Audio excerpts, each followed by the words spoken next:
Bien chers amis de Café Évangile, quand fut accompli le temps où Élisabeth devait enfanter, elle mit au monde un fils. Ses voisins et sa famille apprirent que le Seigneur lui avait montré la grandeur de sa miséricorde et elle se réjouissait avec elle. Le 8e jour, ils vinrent pour la circoncision de l'enfant. Ils voulaient l'appeler Zacharie du nom de son père. Mais sa mère prit la parole et déclara « Non, il s'appellera Jean ». Bien chers amis, nous célébrons ce jour la solennité de la nativité de Saint Jean le Baptiste.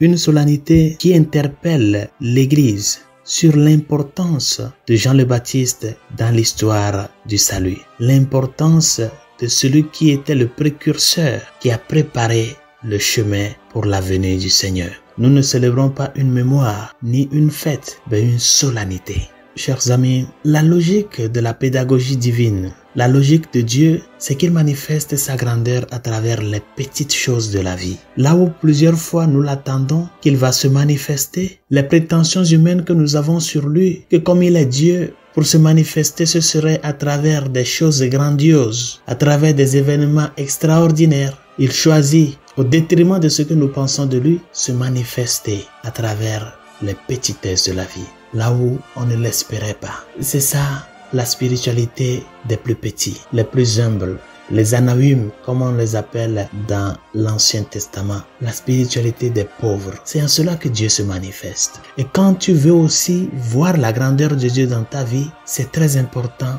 de prendre le chemin de l'humilité, le chemin de la pauvreté spirituelle, le chemin de la petitesse, c'est-à-dire le chemin du plus simple. C'est en cela que tu vas voir la grandeur de Dieu dans ta vie. Mais quand toi-même tu cherches à t'ovationner, quand toi-même tu te mets sur les étendards de la vie, tu ne vas pas voir la grandeur de Dieu. Parce que c'est en se faisant petit, c'est en se rendant humble que l'on parvient à déceler la grandeur et la manifestation grandiose de Dieu dans la vie de l'homme. Saint Jean-Baptiste en est un exemple pour nous. Toute l'histoire de cette famille qui a tellement cherché un enfant, la famille de Zacharie et d'Élisabeth, l'histoire de cette famille est une histoire de confiance, est une histoire de pauvreté spirituelle, est une histoire d'humilité. Et dans la deuxième lecture de ce jour, il y a quelque chose qui frappe un peu à l'œil quand Saint Paul, dans ce discours qu'il a donné dans la synagogue d'Antioche de Pisidie, dit aux Juifs que ce que Dieu les a promis, le Messie qu'il les a promis, il a accompli.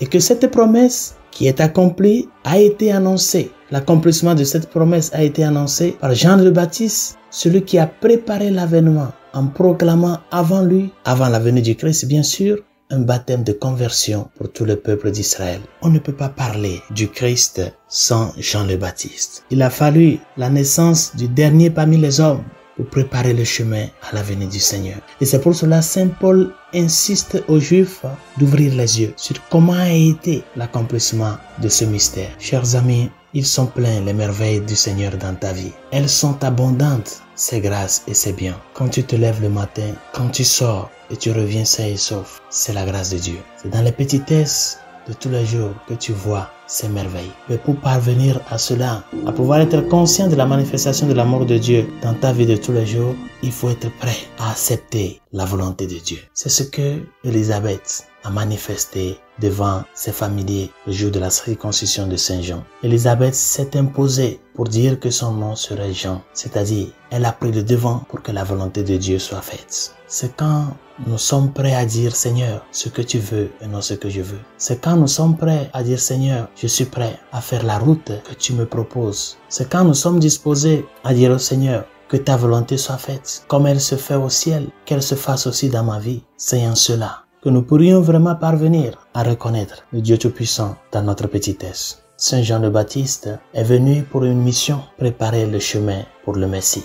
Toi aussi tu es venu dans ce monde avec une mission. Et ta mission première, c'est de reconnaître Dieu comme ton Créateur et reconnaître en son Fils ton unique Rédempteur. Et cette reconnaissance implique une relation. Et c'est dans cette relation-là que l'on apprend à grandir dans l'amour de gratitude envers le Seigneur en luttant jour le jour. Que la mission première qui est la nôtre, de connaître le Christ et de le faire connaître, d'aimer le Christ et de le faire aimer, cette mission sera vraiment accomplie. Non pas à travers nos forces, sinon à travers cette disposition constante à ce que la grâce du Seigneur puisse nous venir en aide. Saint Jean le Baptiste intercède pour nous. Bonne journée, Dieu vous bénisse.